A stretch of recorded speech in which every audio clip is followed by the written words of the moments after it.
Part of the Blood Hunt event, World War One and Two hero James Montgomery Falsworth had built up a legacy of being the United Kingdom's hero, Union Jack. During Falsworth's last moments, the working class Joey Chapman stepped up to challenge and learn to take up the legacy as Union Jack the Ripper. Union Jack paints the UK red as vampires inherit the Earth. One loom man has made it a mission to protect it, but what does Joey Chapman, Union Jack, have up his sleeve, and will it be enough? And who will Union Jack have to face to keep London from falling? Blood Hunt, Union Jack the Ripper, Volume 1, Issue 1. Gal, Britannia. Previously in Blood Hunt, around the globe, superhumans with a connection to the Dark Force dimension simultaneously lost control of their powers. The eruption blacked out the sun, creating eternal night, which has allowed vampires everywhere to launch a coordinated and brutal attack against humanity. We open up in Manchester, United Kingdom. The city fell along with the night, and it hasn't stopped falling since. I just do what I can to get folks to safety. I have no idea how many of us are left. The city of Manchester has fallen, and a police constable is trying to help as many people as possible, getting them to safety. A skyscraper in Manchester is exploding. Seeing a building split in half and crumble to the ground shocks all the people watching. It's an unbelievable sight. We see one of the characters, Edward Hardcastle, running and tripping over a body. He says, oh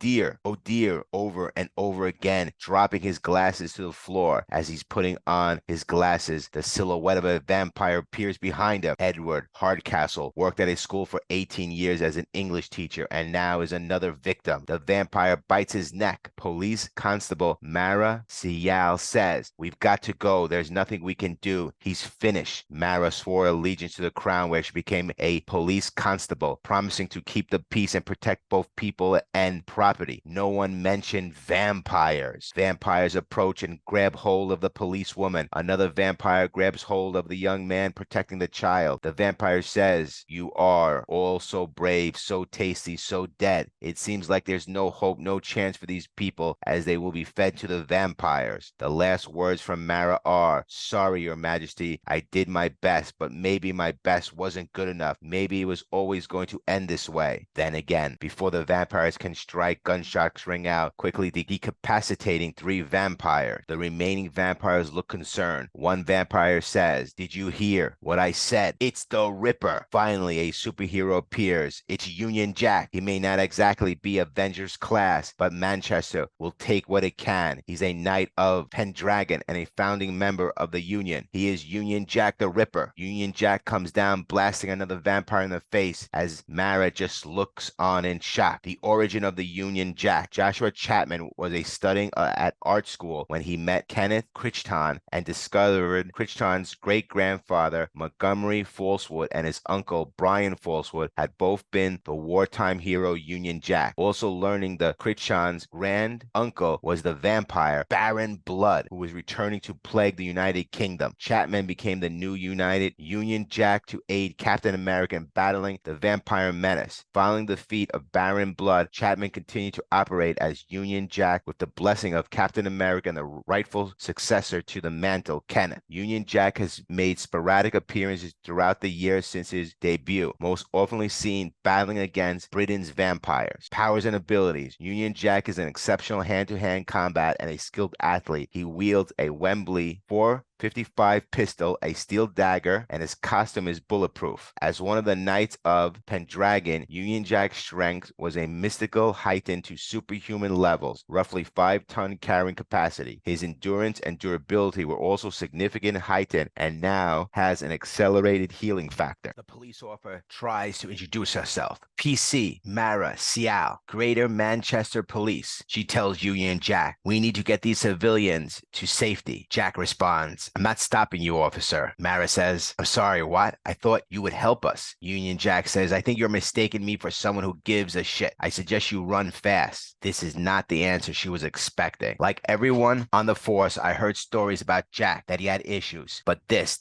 is something else. Union Jack says, who's your master, you blood-sucking scumbag? Who seared you? Jack is after the master and is not interested in the casualties. The world seems different now, even for the heroes like Union Jack, despite having a formidable vampire adversary with a sword through his chest. Mara remains determined to help the civilians. Mara responds defiantly, well, to hell with that. I haven't changed. She refuses to run with the people and instead moves to help Union Jack, who's being held up by a vampire with a sword through his chest. Despite his condition, Union Jack urges, go on. What are you waiting for, knobhead? Finish it. He seems to be resigned to his fate, wanting to die or to be turned. Mara uses the Wembley .455 pistol, the signature weapon of Union Jack, to shoot the vampire holding him, blowing it away. It was iconic. Union Jack left the civilians to die, yet PC Mara is the one to save him. He doesn't thank her, just tells her nice shooting as he's dripping blood all over the place. Mara says help him as they find a van and start to accelerate to get out of the situation. As the van drives as fast as it can, knocking some vampires over, others on the top of the van, on the sides, and even on the windshield, we learn that Alan came to Manchester to become a graphic designer and to enjoy sights and sounds. He is not loving the vampires and thinks it's best to maybe head out of the city. Union Jack says, no, you need to trust me, right at the lights, and then sharp left by Greg's. Alan questions if Union Jack is the best person to follow orders from. A vampire rips out of the side of the van, but Union Jack takes what looks like a water balloon, which is most definitely holy water, and throws it right into the vampire's face. The vampire burns and falls off the truck, earning some trust from the three other people in the van. Union Jack has brought them back to a safe house, which is stocked with weapons for a small army, some stolen from a museum. Union Jack needs to be patched up, and the only person available is a veterinarian nurse who knows about deworming and clipping claws. Helen, the veterinarian nurse, tries to patch up Union Jack as best as possible. A small child, Judy, showing sympathy for Union Jack, gives him a stuffed superhero. Union Jack throws it away, saying, get that bloody thing away from me. PC Mara goes after Judy, who is crying and saying, I'm sorry. Helen is disappointed that Union Jack made the child feel that way. Using a staple gun to fix his wound, she clicks and asks, did that hurt? PC Mara finds the child and says, I know you were only trying to help. Union Jack is a bit of a grumpy. That's all. Judy, the child, responds, he took off his mask. I don't think superheroes took their mask off. PC Mara replies, I don't think it matters anymore. The world has changed. Suddenly, they hear loud noises coming from the other room, accompanied by splattered blood. Judy asks, what is that? PC Mara says, I'll check. You wait here. No running off. PC Mara heads down into the basement, and things start looking worse and worse. There is actual blood all over the floor, leading into a massive, deep bloodbath. Chains are holding something that shouldn't be there, and it's inside the bloodbath. Judy did not listen to PC Mara and asks, is that blood? Mara tells Judy to leave immediately. Suddenly, something begins rising from the bloodbath. This is not going to be good. Now, the bloodbath, a vicious, growling vampire emerges, chained up. This vampire is likely a demonic inhabitant of a burial ground or a deserted place for other vampires in Britain. PC Mara is shocked and taken aback by the vicious chains, demonic gal of Britannia. Everyone in the hideout hears the screams as the vampire tries to grab PC Mara and Judy. She fires off rounds of shots and says, back off, bloodsucker. Bullets seem to have less effect on the gal vampire. He thinks it's stupid that PC Mara is shooting at him. As she grabs the chain, she ties it around his neck and slams him down, trying to decapitate him. The story thickens as Union Jack says, Mara, stop it, get off him. Mara is confused about why Union Jack does not want to kill the monster. Mara says, what is wrong with you? You're protecting that monster? Union Jack says, you wouldn't understand. As suddenly the gal speaks. Who you calling a monster? Want some, do you? Union Jack says, not helping, Bulldog. Mara is even more confused. Bulldog, as in the superhero Bulldog? Union Jack responds, he was a bit of a knob. Yeah, you heard right. Bulldog says, then kill me. Why don't you? Not like we're mates back in the Union. Let me go or put me down. Can't have it both ways. Union Jack snaps. Stop telling me what to do. Mara says, this is messed up. Bulldog responds, oh, you have no idea. Look, standing here wearing a flag doesn't mean anything. Not anymore, especially to me. Union Jack snaps. Put a sock in it. But Bulldog continues, oh, that touches a nerve, Joe. Missing the good old days, aren't we? Strictly on telling bangers and mashing God Save the Queen. Union Jack gets mad and backhands Bulldog, saying, I said shut up. Mara interjects. Joe, is that your real name? Look, I don't know what's going on, but Judy and the others, they're scared. Joe, I'm scared. We need your help. Union Jack says, Bulldog was right. It doesn't matter anymore. Mara asks, is that the front door? They found us, said Union Jack as a big explosion hits the hideout. One of the vampires shouts, hello, anyone home? I've got a message for the Ripper, a message from our Lord and Master. What was it the bard said? The instruments are darkness tells us truths, and your truth is simple. Join us or die. So what's it going to be, class? Death or glory? Hundreds of vampires are entering the hideout. Next, Blood Hunt, Union Jack, the Ripper, Volume 1, Issue 2. World War I and II hero James Montgomery Falsworth had built up a legacy of being the United Kingdom's hero, Union Jack. During Falsworth's last moments, the working class Joey Chapman stepped up to challenge and learn to take up the legacy as Union Jack, the Ripper. Previously, around the globe, superhumans with a connection to the dark force dimension simultaneously lost control of their powers. The eruption blacked out the sun, creating an eternal night, which has allowed vampires everywhere to launch a coordinated and brutal attack against humanity. Union Jack is attempting a one-man war on the vampire invasion, but needs more help than he's willing to admit. With his former teammate turned vampire Bulldog, Joe is going to find a way to save him, even if he dies trying.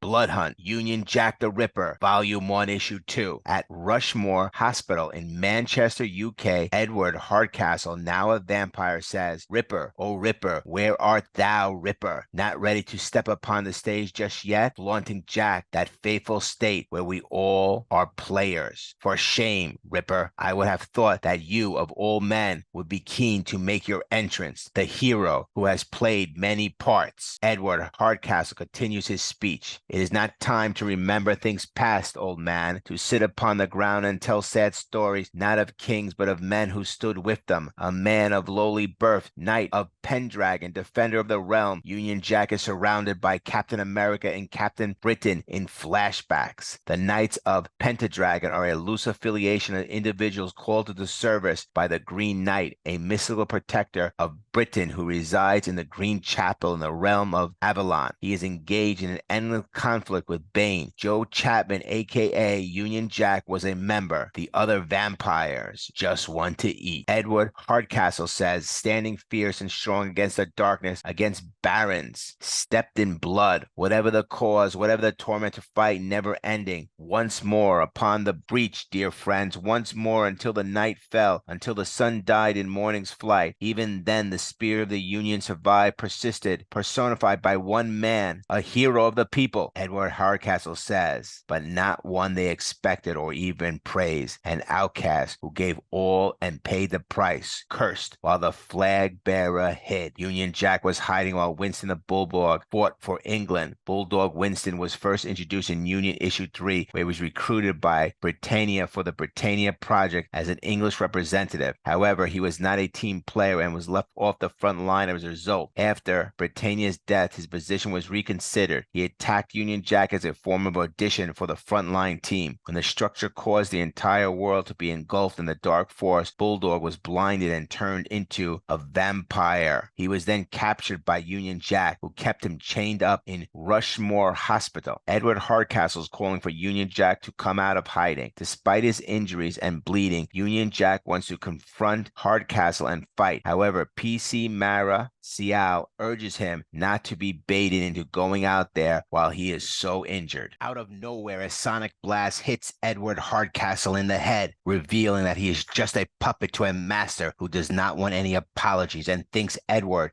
is a fool. The master wants Union Jack's head on a spike and the blood of those he protects.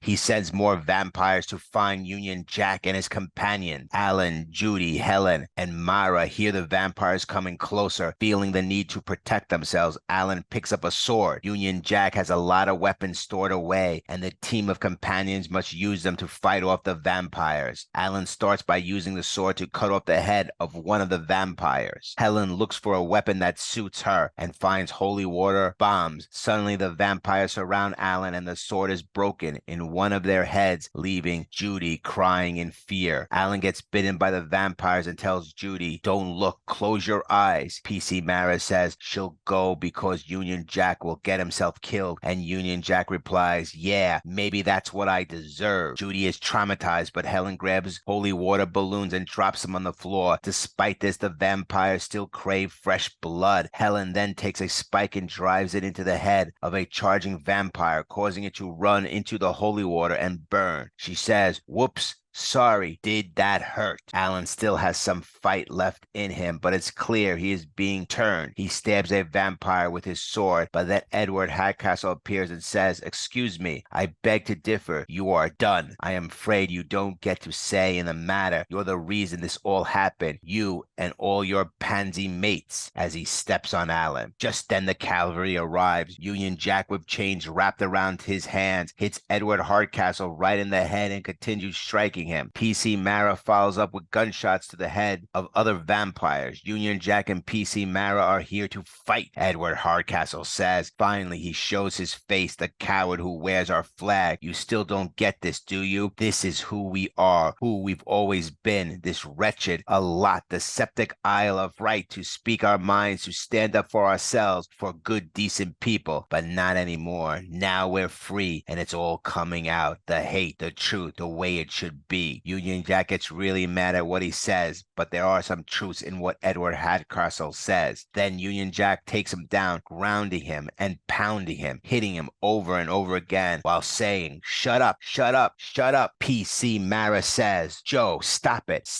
it's over, he's gone. Union Jack, covered in blood, responds, are you sure about that, Mara? Maybe he was right. Maybe we don't need fangs to be monsters. Maybe the poison is always there, just beneath the surface. Bulldog took the fight to the bloodsuckers when I fell apart, and you saw what happened, what they did to him, the people we protected, the life he gave for them. But you heard him right. That bile he was spewing to Alan, to me. How do we know this isn't who they really are? That they're not the same filthy, vicious monsters? I'm searching for answers, wondering if I'm a monster myself. What about Bulldog, who was turned when I wasn't brave? Edward Hardcastle was never the master. Now he's controlling Bulldog. PC Mara says, you're done. Finish with feeling sorry for yourself. Tell me this, Ripper. If everything's so bad, why were you out there tonight putting the wind up the vamps while your mates were chained up in the bathroom? And yet you're looking for the bastard who turned him. You're searching for a cure because Union Jack can't cure a man he can't find. And there he is, Union Jack, the hero you never liked, still fighting for Bulldog and feeling for him. They were teammates on the same team. Meanwhile, the master is controlling Bulldog, whispering, don't listen to them, Bulldog. Don't believe them.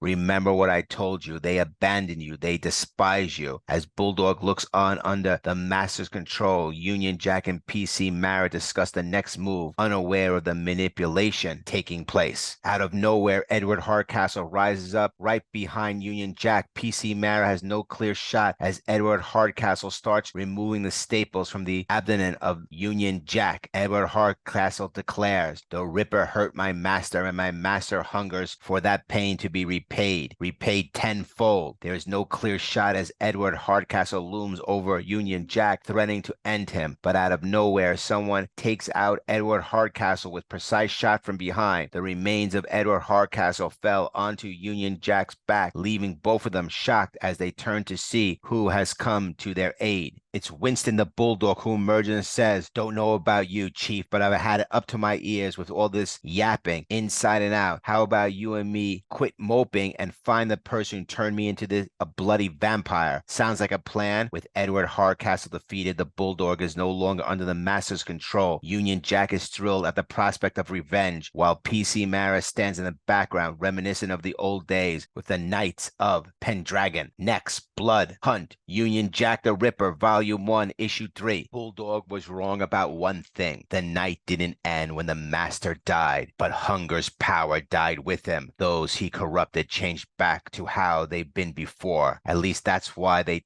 told each other. They'd never be the same again. None of us would. But we've seen something Union Jack thought was lost. Lost in us. Lost in him. Something we thought we would never see again. Not the sun, but something more powerful. When you least expect it, a glimmer of light in darkness, a glimmer of hope, just enough to see us through to dawn. Quote, PC Mara, Sial. Previously, around the globe, superhumans with a connection to the Dark Force dimension simultaneously lost control of their powers. The eruption blacked out the sun, creating an eternal night, which has allowed vampires everywhere to launch a coordinated and brutal attack against humanity. Union Jack is attempting a one-man war on the vampire invasion, but needs more help than he's willing to admit. With his former teammate turned vampire Bulldog, Joe is going to find a way to save him, even if he dies trying. Blood Hunt, Union Jack the Ripper, Volume 1, Issue 3. Union Jack's idea to use Bulldog as a bloodhound following the mental pull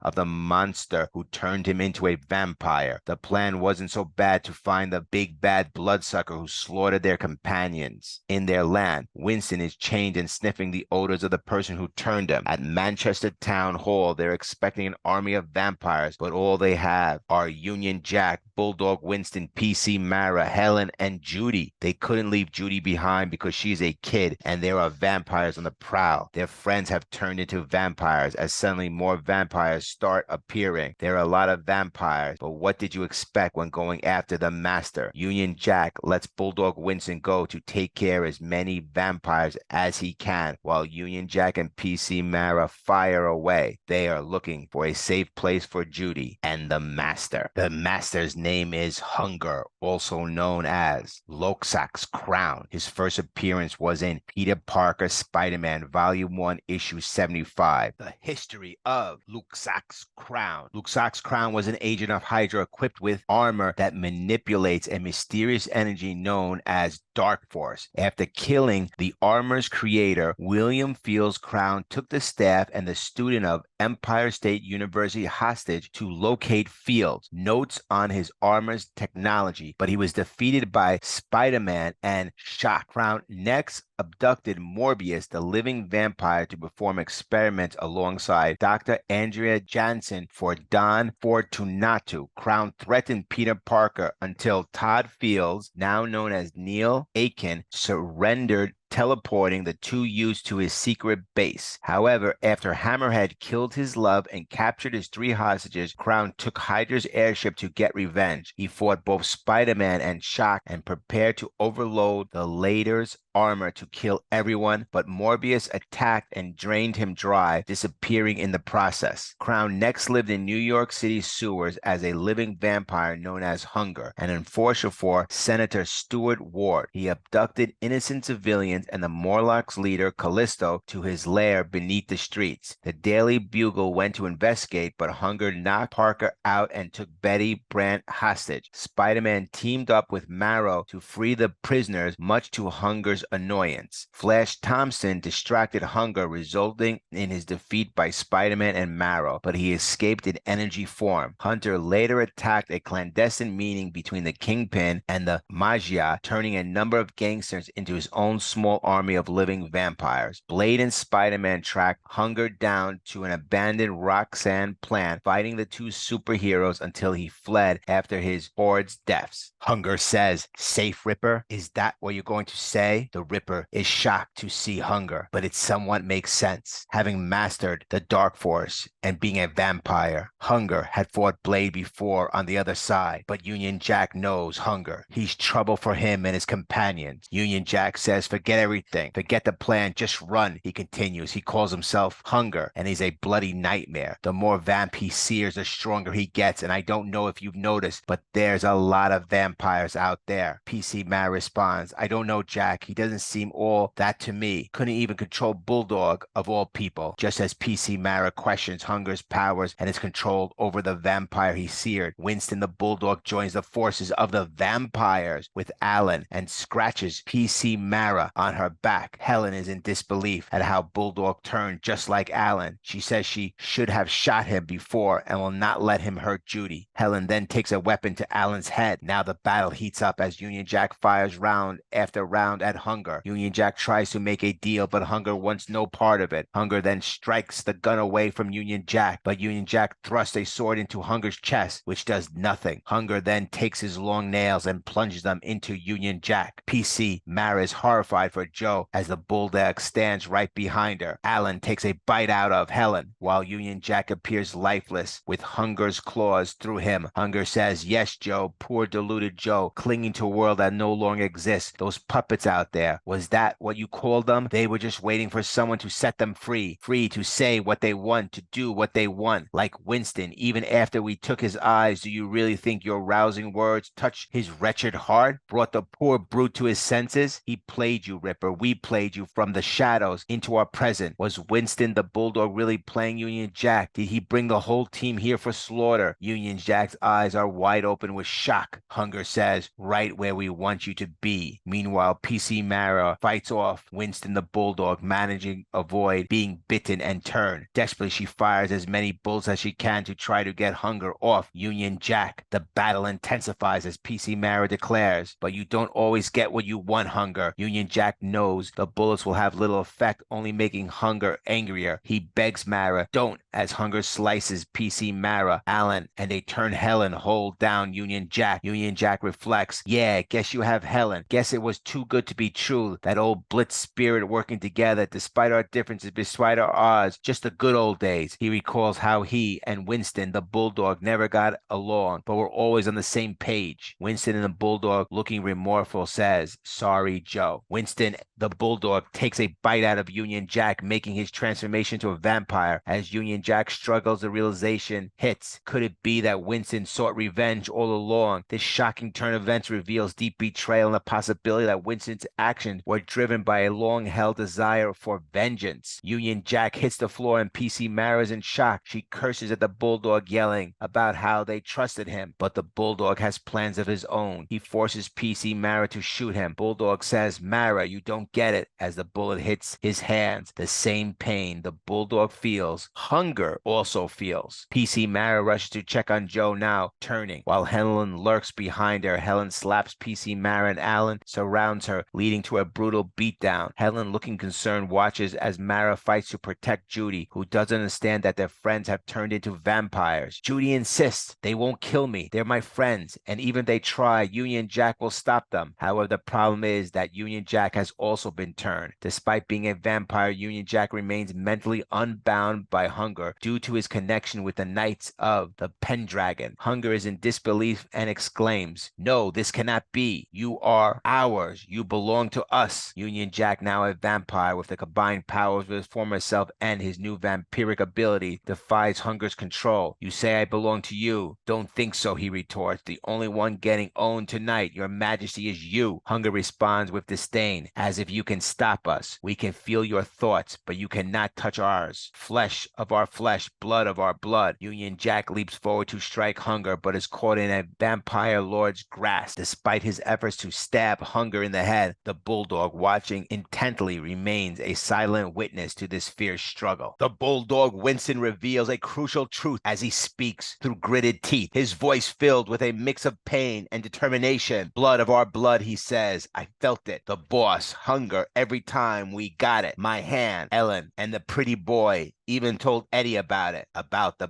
pain Joe caused. It's how we win, how we bring the light." He turns to Union Jack, who remains gripped by Hunger. "I'm not going to hurt the kid, you muppet. I need you to hurt me. The way to defeat Hunger is to hurt and kill the vampires he's turned. Hurt me, and you hurt him. Try to give Jack a chance by making him like us. It only made it worse. Always makes it worse. This way I make it better. Make it better for me." With his words, Winston sacrifices himself, intending to weaken Hunger by inflicting pain upon himself, giving Union Jack a fighting chance to bring down the vampire lord and end the terror. The Knights of the Pendragon had also prevented Winston the Bulldog from being fully controlled by Hunger. PC Mara takes a gun and shoots Winston in the head. This planned move creates an opening to strike at Hunger. Overwhelmed by the immense pain from his connection to Winston, Hunger is momentarily distracted. PC Mara yells, "Do it now, Joe, while hunger is vulnerable." With the opening provided by Winston the Bulldog and PC Mara's instructions, Union Jack seizes the moment. He delivers a decisive strike to Hunger's head, causing him to leak out various demonic entities. The power that surged from Hunger was drawn from all the vampiric disciples, and the death of a significant disciple like Winston left Hunger exposed and vulnerable. PC Mara concurs. Bulldog was wrong about one thing: the knight in him, and the master died, but Hunger's power died with him. Those he corrupted changed back to who they were before, or at least that's what they told each other. Hunger has been defeated, and the people he had turned have reverted back to humans. PC Marrow continues, they never be the same again. None of us would be. We've seen something Union Jack thought was lost. Lost in us. Lost in him. Something we thought we would never see again. Not the sun, but something more powerful when you least expected. A glimmer of light in the darkness. A glimmer of hope, just enough to see us through the dawn. Union Jack kneeled down, head down, looks at Winston the Bulldog. He sacrificed himself so the team could beat Hunger. This victory did not bring back the sun, but it gave the people of Manchester, of the United Kingdom, a glimmer of hope. Next, Blood Hunt, Volume 1, Issue 5.